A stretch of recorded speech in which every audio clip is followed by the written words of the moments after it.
সাত পাক ঘোরার মাহাত্ম্য। বলা হয়ে থাকে, সাত পাকে না ঘোরা হলে বিয়ে সম্পূর্ণ হয় না। যজ্ঞের পবিত্র আগুনকে সাক্ষী রেখে এই অগ্নিকুণ্ডের চারপাশে ৭ বার ঘুরে থাকেন বিয়ের পাত্র ও পাত্রী। এই ৭ পাক ঘোরার সময় প্রতি পাক ঘোরার সময় দাম্পত্য জীবনের জন্যে ৭টি প্রতিশ্রুতি নিয়ে থাকেন পাত্র ও পাত্রী। এই ৭ পাক ঘোরায় তাদের সম্পর্ক আরও মজবুত হয়। মনুসংহিতা, মহাভারত ইত্যাদি কিছু গ্রন্থে আমরা ৬ থেকে ৮ ধরনের বিবাহের উল্লেখ পাই। এই ধরনগুলোর আদি উৎপত্তি খুব সম্ভবত বেদের কল্প নামক সহায়ক থেকে। দর্শনগত দিকটি খুব সম্ভবত স্বরদর্শনের পূর্ব মীমাংসা থেকে এসেছে। কল্পের সূত্রাকারের উপদেশগুলোর ব্যাখ্যা দিয়ে যে বইগুলো, তা ধর্মসূত্র নামে পরিচিত। ব্যাখ্যাকার বিভিন্ন হওয়ায় এলাকাভেদের কারণ থাকায় বিভিন্ন পদ্ধতি দেখা যায়, তবে গড়পড়তা বিয়ের পদ্ধতিগুলি মোটামুটি একই থেকে গিয়েছে। ব্রাহ্মবিবাহ। এখানে কন্যার পিতা যথাসাধ্য অলঙ্কারাদি সহ কন্যাদান করে থাকেন। এটি হিন্দু বিয়ের সঙ্গে অধিকাংশ মিলে যায়, তবে ব্রাহ্মমতে বিয়ের কিছু ফারাক আছে প্রথাগত হিন্দু বিয়ের সঙ্গে। আর্ষবিবাহ। এখানে বর কন্যাপক্ষকে যথাসাধ্য দান করবেন। দৈব বিবাহ। এখানে কোনো ঋষিকে কন্যাদান করা হয়। গান্ধর্ব। এখানে পিতামাতার অনুপস্থিতিতেও শুধু মালা বদলের মাধ্যমে বিয়ে হয়। আসুর। এখানে মেয়েকে বিয়ের জন্যে কেনা হয়। রাক্ষস। এখানে মেয়েকে অপহরণ করা হয়। ৭ পাকে বাঁধার অর্থ শুধু আগুনের চারপাশে ঘোরাই নয়, এই মুহূর্তে বিভিন্ন প্রতিশ্রুতিও দিতে হয় একে অপরকে।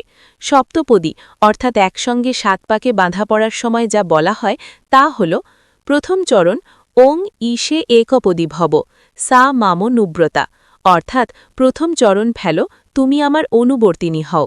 দ্বিতীয় চরণ ওং ঊর্জে দ্বিপদী ভব সা মাম নুব্রতা ভব, অর্থাৎ দ্বিতীয় চরণ ফেলো, সমস্ত কর্মে আমার অনুবর্তিনী হও।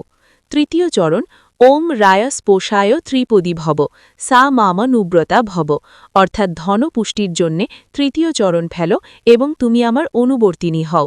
চতুর্থ চরণ ওম মায় ভব্বায় চতুষ্পদী ভব সা মাম নুব্রতা ভব, সুখ লাভের জন্যে তুমি চতুর্থ পদ ফেলো এবং তুমি আমার অনুবর্তিনী হও। পঞ্চম চরণ ওং প্রজাভ্য পঞ্চপদী সা মাম নুব্রতা ভব, অর্থাৎ পুত্রবতী হওয়ার জন্যে পঞ্চম পদ ফেলো এবং তুমি আমার অনুবর্তিনী হও। ষষ্ঠ চরণ ওং ব্রতেভ্য ষটপদী ভব সা মাম নুব্রতা ভব, অর্থাৎ সকল ঋতুর জন্যে ষষ্ঠ পদ ফেলো এবং তুমি আমার অনুবর্তিনী হও। সপ্তম চরণ ওং সাক্ষে সপ্তপদী ভব সা মাম নুব্রতা ভব, অর্থাৎ সপ্তম পদ ফেলো এবং সখ্যে তুমি আমার অনুবর্তিনী হও। অর্থাৎ সাদামাঠা বাংলায় প্রথম প্রতিশ্রুতি, বর তার বউ এবং তার ভাবী সন্তানদের যত্ন নেওয়ার প্রতিশ্রুতি দেন, বিনিময়ে কনেও প্রতিশ্রুতি দেন যে তিনি তার স্বামী এবং তার পরিবারের যত্ন নেবেন। দ্বিতীয় প্রতিশ্রুতি, এবার বর প্রতিশ্রুতি দেন যে তিনি তার স্ত্রীকে সব রকম পরিস্থিতি থেকে রক্ষা করবেন, বিনিময়ে কনেও প্রতিশ্রুতি দেন যে তিনি স্বামীর সব রকম দুঃখ কষ্টে পাশে থাকবেন।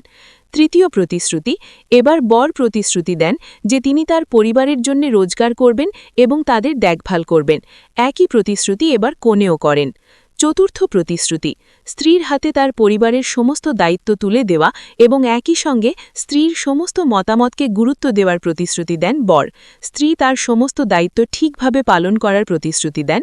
ষষ্ঠ প্রতিশ্রুতি, স্ত্রীর প্রতি সৎ এবং সত্য থাকার প্রতিশ্রুতি দেন স্বামী। স্ত্রীও স্বামীর প্রতি সত্য থাকার প্রতিশ্রুতি দেন। সপ্তম প্রতিশ্রুতি, শুধু স্বামী হিসেবেই নয়, বন্ধু হিসেবেও সারা জীবন স্ত্রীর সঙ্গে থাকার প্রতিশ্রুতি দেন বর। বিনিময়ে স্ত্রীও স্বামীর সঙ্গে জীবনের শেষ মুহূর্ত পর্যন্ত থাকার প্রতিশ্রুতি দেন। ভিডিওটি ভালো লাগলে লাইক করুন, শেয়ার করুন, সাবস্ক্রাইব করুন, কমেন্ট করে মতামত লিখুন।